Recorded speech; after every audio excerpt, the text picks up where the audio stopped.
एक गोपी अपने सिर पर एक डलिया में बहुत सारे फल लेकर के और बेचवे के काजे जा रही है, और रास्ता भर कहती जा रही है, अरे कोई आम ले लो, कोई सेब ले लो, कोई अमरूद ले, और पूरे ब्रजमंडल में चिल्लाती वही जा रही है, आम ले लो, सेब ले लो, अमरूद ले लो, संतरा ले लो।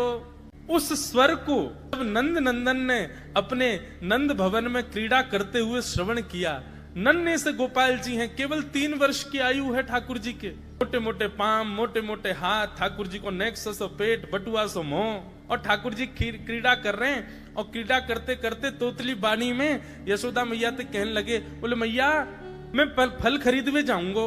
मैया बोली लाला ऐसे ना हो मिलो करें, फल बेचवे वाले को कछु देनो पड़े, तेरे पास तो कछु है ना है, तू कमावे धमावे तो है ना है, इतना बड़ो है गो, अब वो घर में बैठो रे, 3 वर्ष के हैं ठाकुर जी बस। ठाकुर जी बोले मैया जे नंद भवन कौन को है? बोले तेरो है। लाख गैया कौन की है? बोले जेऊ तेरी है। और ये नंद बाबा कौन को है? बोले येऊ तेरो। और मैया तू कौन की है? बोले मैं भी तेरी हूँ। मैं इतनी सबरी संपत्ति को मालिक हूँ, तू यूं कैसे कह रही है? मैं जो कमाऊं धमाऊं ना, ये सबरो मेरो ही है मैया। और मैया देख आज मैं तेरे सामने फल खरीद के लाऊंगा। बोली जा, मैं भी तो देखूं कैसे जाएगा। सो ठाकुर जी फल खरीदने के लिए जा रहे हैं नन्हे से ठाकुर जी। और कहाँ लेके जा रहे हैं?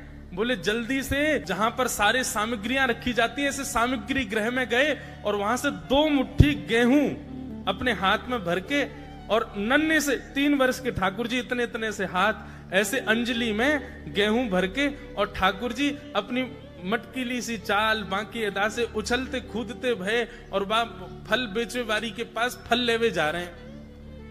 यशोदा मैया एक झांक करके एक तरफ से ठाकुर जी की इस लीला को देख रही है। अब कूदते भय ठाकुर जी जा रहे हैं। जितने गेहूं लिए, कितने गेहूं आए होंगे ठाकुर जी के हाथ में? ज्यादा से ज्यादा आए होंगे 25-30। और वो यूं उछलते उछलते गए, सब गिर गए।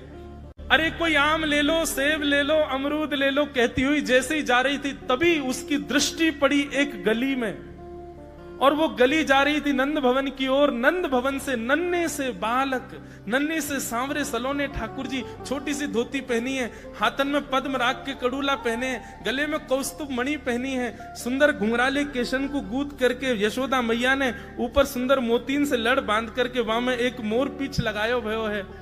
नन्हे से ठाकुर जी इतनी व्याकुल भरी दृष्टि से देख रहे हैं उस फल बेचने वाली को कि कहीं चली ना जाए, वहां से पहले मैं जाके आते फल ले लूं।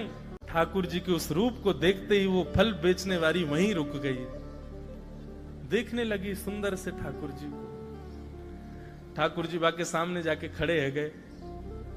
उसने अपने फल की डलिया नीचे रखी। ठाकुर जी फल देख रहे हैं कौन से लेने। अब उंगली करके ठाकुर जी करें, जेवारो दे दो, जेवारो दे दो, ये दे दो, ये दे दो, करते करते करते पूरी डलिया ही कह दी। बोले सबरी दे दो। गोपी बोली अरे लाला ये सब ऐसे ही ले जाएगो, कछु देगो ना मोकू? अरे ऐसे ना मिलो करे, कछु देनो पड़े, चल कछु दे मोकू तभी मिलेगी। ठाकुर जी बोले तो फिर रोकाई क्यों रही है? मैं ऐसे थोड़ी लेके जाऊंगा, नंद बाबा को ला लाऊं, मेरी सभी संपत्ति है, मैं अपनी संपत्ति में से कछु हिस्सा तुमको दूंगा तब पल लेके जाऊंगा। अच्छा दियो, कहा देगो संपत्ति में? तो जितने गेहूं ठाकुर जी भर के लाए वहां में से केवल एक बचो ठाकुर जी के हाथ में। और ठाकुर जी मुट्ठी खोल के वो एक गेहूं ले में, और बड़े संकोच वश कि अब एक ही बचो, कहा करूं, ले जे है उस एक गेहूं के दाने को अपने हाथ में लेकर के कोमल से ठाकुर जी की उस मुखाकृति को देख करके वो फल बेचने वाली की तो सुध बुद्धि चली गई। ठाकुर जी बोली अरे नजर लगावेगी मुकू, चल जल्दी फल दे दे। बोले फल दे तो दूं, लेके कैसे जाओगे? 4 आम के बराबर के तो तुम स्वयं हो, एक आम के ऊपर एक ऐसे 4 खड़े कर दूं तो इतने बड़े तो तुम खुद ही हो, कैसे लेके जाओगे? ठाकुर जी बोले बड़ी चिंता। तभी गोपी ने की अच्छा आओ मैं दूं।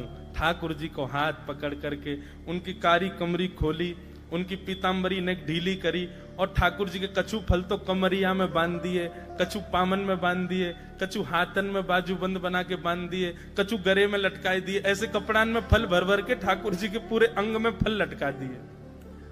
अब ठाकुर जी को पेट तो है गयो ऐसो, यहाँ ते कमर निकल रही है, पीछे ते निकल रहा है, पीछे बस्ता की तरह वहां में कपड़ा में फल बंधे भये हैं, हाथन में बाजू बंद में भी केला आदि आदि सब बंधे भये हैं। और ऐसे ठाकुर जी मटकते भये, उछलते भये, और बड़ो श्रम है रोए, उठा नहीं पा रहे पाम को, इतना भारी है गयो पाम।